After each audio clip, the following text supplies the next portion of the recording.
College football nerds here to talk Alabama and Texas A&M. Before we get into it, I want to remind y'all super quick, please remember, like and subscribe. It's the best way to help out the channel. A lot of people ask, how can we help y'all out? Can we do Patreon? Can we send you money?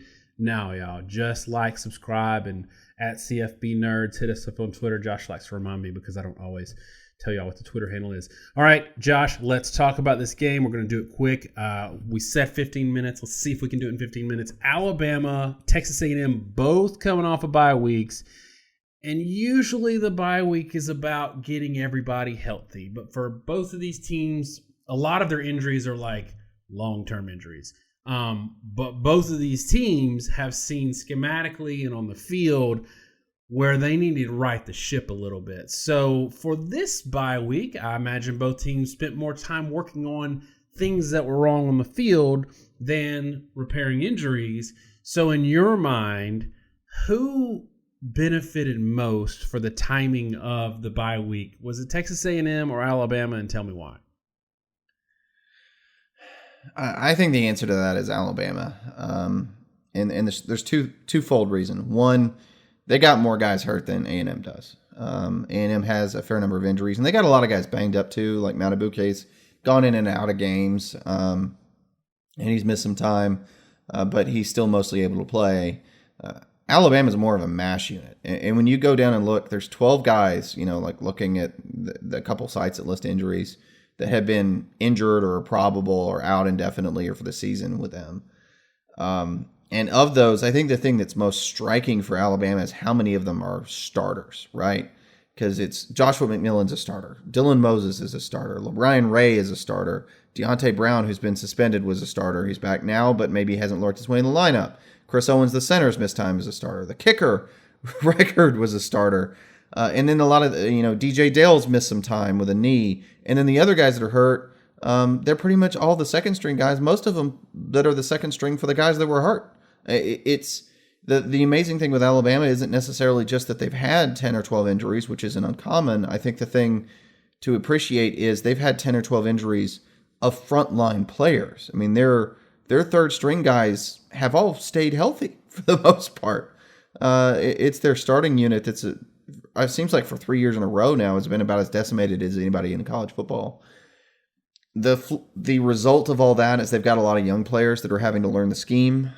Some of these guys, like the aforementioned Dale, they're getting healthy. Henry Ruggs came out in one of those games with it looked like it was probably like a hammy injury or something similar. He seems to be getting healthier, but I think the bigger bill is how many true freshmen they have, which is 4 or 5 in the front 7 that need extra time. And when you have a bye week, it affords you the opportunity to sort of correct things generally, because when you're in game week in a season, a lot of your time is just spent practicing plays, practicing the formations you're going to face specifically, and installing the game plan for that week. You don't get time to say, all right, when somebody runs a pin and sweep play, this is how you get outside the edge and contain it. In South Carolina, I watched that game earlier this season, and there were like 7 times they run a pin and sweep pull toss play, and the linebackers are out of position and they get massive yardage. And it really, Alabama was very effective in that game, but for the fact that they were not playing a couple plays correctly that are complicated offensive plays. They got that corrected, and I kind of looked for it in another game, flipping the channel, and I forget who it was, but it may have been Ole Miss that ran the play, and they blew it up for a massive loss. And what that kind of told me is the coaching staff's working on getting their guys that trained and ready. And that's what they're going to have really benefited from, in my opinion, in the bye week, is just covering some holes where their defensive players didn't know what they were supposed to be doing. On the A&M side of the ball, we've seen A&M at least do some things well against Alabama the last couple of years, and with Kellen Mond, especially running the ball. Last year, the game was really a blowout, but Mond did some things both with, I think he had a really nice play to the tight end for a touchdown and had some great runs, and they were able to move the ball consistently. This year, though, it feels like A&M has taken a step back offensively, and some of that is the run game. When you lose a guy who's been a mainstay starter and a big-time producer, when you lose him, off to the NFL, and then your starting running back gets hurt in week 2, that does a lot to your run game. But I think for me, I've not been that upset about the run game. We expected some fall off there.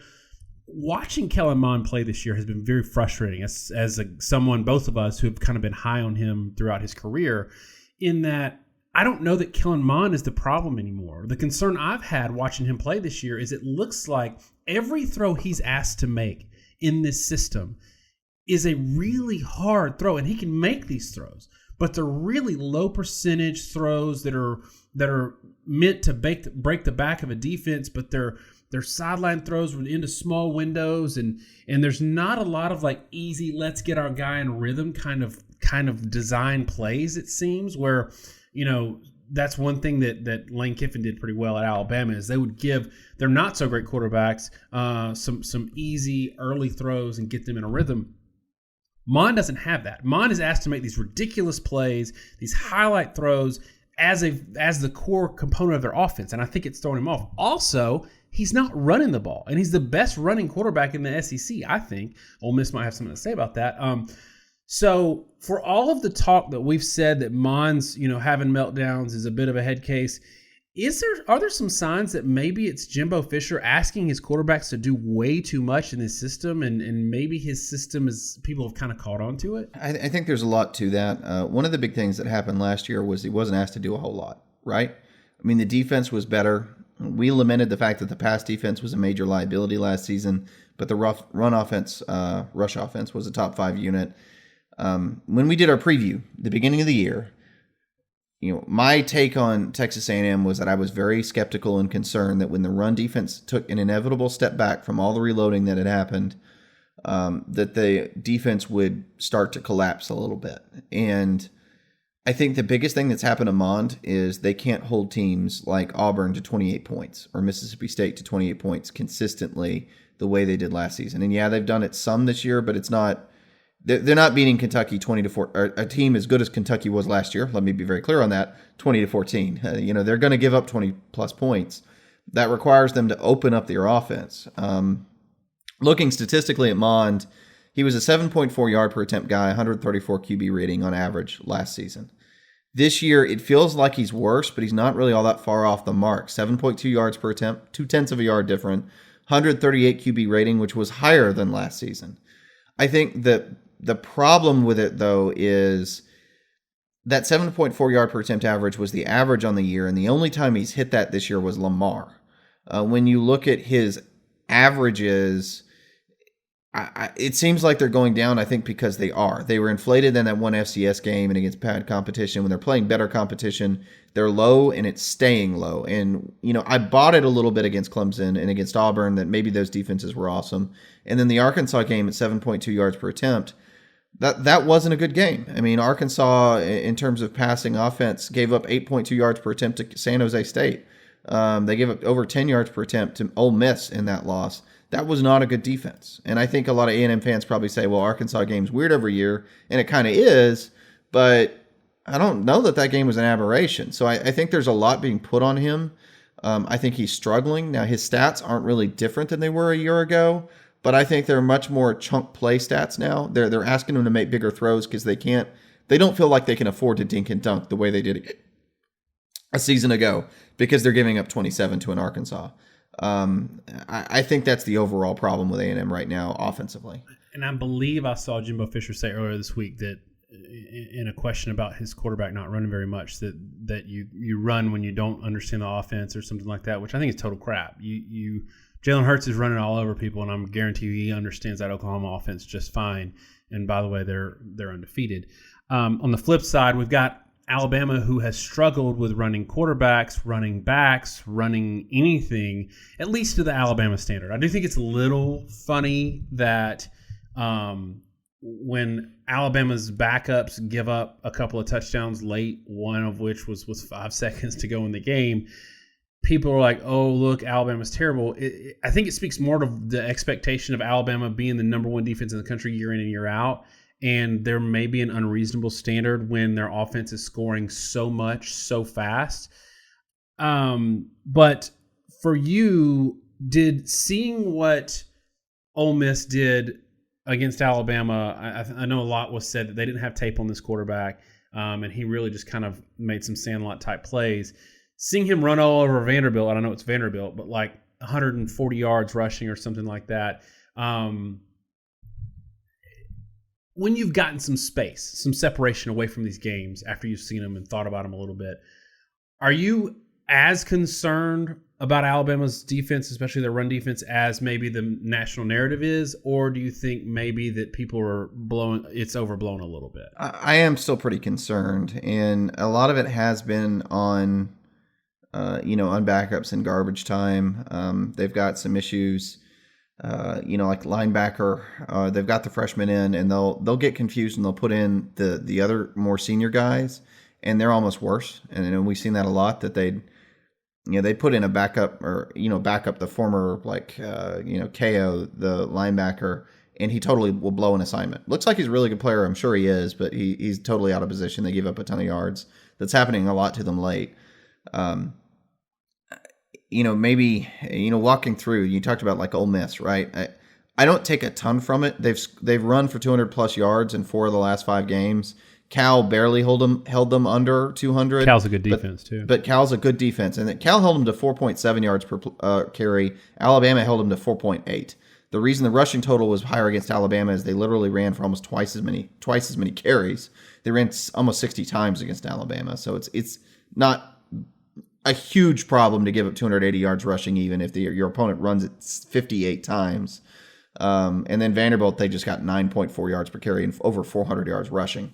So I think Ole Miss is actually probably a really good run offense now that they got it figured out. But this is a good time to transition in the model, I think. I think everybody knows the drill here. Per play model, we look at how you did against your opponents, how they did against everybody else. Looking on a per play sense, not a total yardage sense, to try to account for tempo. From there, and based off our prediction how you're going to do in this game in terms of yardage and various markers, then we look at your past history individually in each season and how you did in given situations against the teams you played, and generate a scoring model unique to your team. It's not the be-all, end-all, most advanced thing in the world to solve all of the world's problems and cure world hunger, but it does usually give us a good baseline of, if you both play your B-plus games, without me putting my finger at it at all, letting the math look at itself and say, this is how this team should react in a given situation, and this is what they should look like given how they've done against their relative competition. This is your neutral base point. That base point is not favorable to Texas A&M, as a slight spoiler. But looking at the defensive statistics to finish the earlier point, Alabama's giving up 90% of opponent rushing averages at this point, and 90% is not a good mark. It's just at the point where we would say it's solid. It's not good or great. Alabama is usually in the 50 to 70% range in that number. So 90% is easily the lowest that I think I've ever seen in the Saban era. A lot of that is garbage time. Their numbers are often not great this point of the season, but they still usually are holding teams to like 3 or 4 yards per carry, and it'll be like 80, 85%. 90% tells me that they have real issues. Conversely, though, and I think the thing that's underestimated about Alabama is the pass defense stats are phenomenal. 79% of opponent passing average is right at the line where I would call somebody elite. It is hard to hold a team below 80% of their passing averages. That's why elite teams win with the pass, not the run. Texas A&M is more consistent on both sides of the ball, and maybe a bit better than some realize. 80% of opponent rushing averages, 84% of opponent passing averages. That 84% number is really good when you consider that they were more like 115% the past couple of years. They were terrible. I think guys like Blades coming on defensively, Matabuke is generating a pass rush, but I really think it's more, Renfro and company at the corner position have been lacking the past couple of years. And they did some things with JUCOs and getting some young players up to speed. They're more sound on the defensive side of the ball. The problem is it may not really matter. Alabama's offense is right there. If they're not 1A, they're 1B with Oklahoma as the best offense in the country. Even with good defensive numbers, Alabama is still expected to get 4.3 yards per carry, 9.4 yards per attempt. Those are very high, over 7 yards per play, which also, again, very high mark. That's higher. That's a better yard per play mark than, for example, A&M got against Texas State. It's a better number than Alabama had against Duke. Texas A&M offensively, it really just starts from the fact that they're only at 3.8 yard per carry, 6.5 yard per attempt. Neither one of those numbers hit my confidence marks, which are about 4.5 and 7.5 respectively. So 3.4 yard per carry predicted, 5.2 yard per pass predicted, 4.3 per play. That is poor. Unsurprisingly, given that the disparate yardage prediction, given the scoring these two teams have had, the model does not think it's close. It has Alabama 44, Texas A&M 14, and yeah, it's a disparate score prediction. I think A&M fans may balk a little bit at that 44 number, but I think a lot of them are also realistic. I mean, we've tweeted about I have not been impressed with Johnson at middle linebacker. I'm sure he plays hard, but he's consistently out of position. And I felt like their effort, and we had some tweets against the Clemson game. There were plays that should have been dead to rights, and the defense was jogging. We saw that, I think it was last week, and there was a GIF floating around where number 10, Jones, comes in from a safety position on a guy running downfield right at the goal line and literally just lets up at the 2-yard line, lets him engage with the other safety and fall into the end zone. There are issues with toughness and finishing, and there have been issues with athleticism, particularly in pass defense in the recent years. They have not been solid, good all around. They have not been able to stay with receivers. That concerns me with Alabama's receiving core. Guys like Renfro do not turn their hips well, and they're going to really struggle with the speed and explosiveness for Alabama. But all around, not a great defensive team right now. I think the numbers defensively are probably better than they should be. I don't think 44-14 is out of whack. Yeah, I don't think so either. I do think that the run offense for Alabama, we didn't really touch on it too much. It still has some it looks like it might be coming on, but they've also played some bad teams, so I don't really know. But I don't think it matters. I think the pass offense, they could not run the ball at all and still put up 40 points. This is a road game, a little different, but I do think this is the game that I was telling Auburn fans to look at when they were saying their offense was fine, and even without this Florida data point, I always said, okay, do you think Alabama goes to Texas A&M and beats them 28-20? Or do you think it's a little different? I think it's a little different, and it shows the difference between a good offense and a bad offense, even though Auburn's defense might be a little better right now. Give me 47-20 Alabama on this one, and tell me what you got. I've got it 42-17. I think A&M finds a couple ways to score. They've got some big-time receivers, and Mond can throw. And what we've seen consistently is there's 1 or 2 drives a game where he's on, and you see what he could be. And his ability to run and make 1 or 2 drives is going to give him points. I remember last year too vividly. I've seen too much from Texas A&M defensively, with a lack of effort. I think they're going to really struggle with Alabama's explosiveness on the perimeter. Clemson has good receivers, but they are big possession NFL types. They are not super explosive, fast guys. And Rodgers for Clemson was maybe, their best weapon because of that, or has been at times. Alabama's got that kind of talent, or only better, probably, honestly, than Rodgers at every position in a way that Texas A&M has not faced. And I think that's really their Achilles heel because of some of their limitations defensively. And then again, I think defensively, A&M is not good enough to really exploit Alabama's run defense, I should say. And Alabama and Clemson are tied for 7th in the country in pass yard per attempt allowed, right behind Ohio State at 6th. And I don't think that gets enough shrift. So given A&M's relative struggles running the ball and how much they've relied on the pass, Alabama is not a bad pass defense. And I think people are just sort of overstating the Alabama is a bad defense line and missing that it's almost entirely on the run side of the ball. I don't see A&M moving the ball well either. So I think this is a very lopsided game, which if it goes away, I think it does, maybe would turn a little heads nationally to realize where Clemson is. People just realized where Auburn is. I think Alabama's at a different level in both those teams right now. All right, y'all. Went a little longer than the 15 minutes that we thought we could do. We're always ambitious on time. We talk too much. We get it. Somebody said in the comments earlier, play it at 1.25 speed, and then these guys talk at a normal speed. We're Southern. We're sorry. We're going to say y'all a lot, and maybe we talk a little slow. Thanks so much, y'all Alabama fans, Texas A&M fans, for hanging out with us this long into the season and this many years. Y'all have a great week. God bless.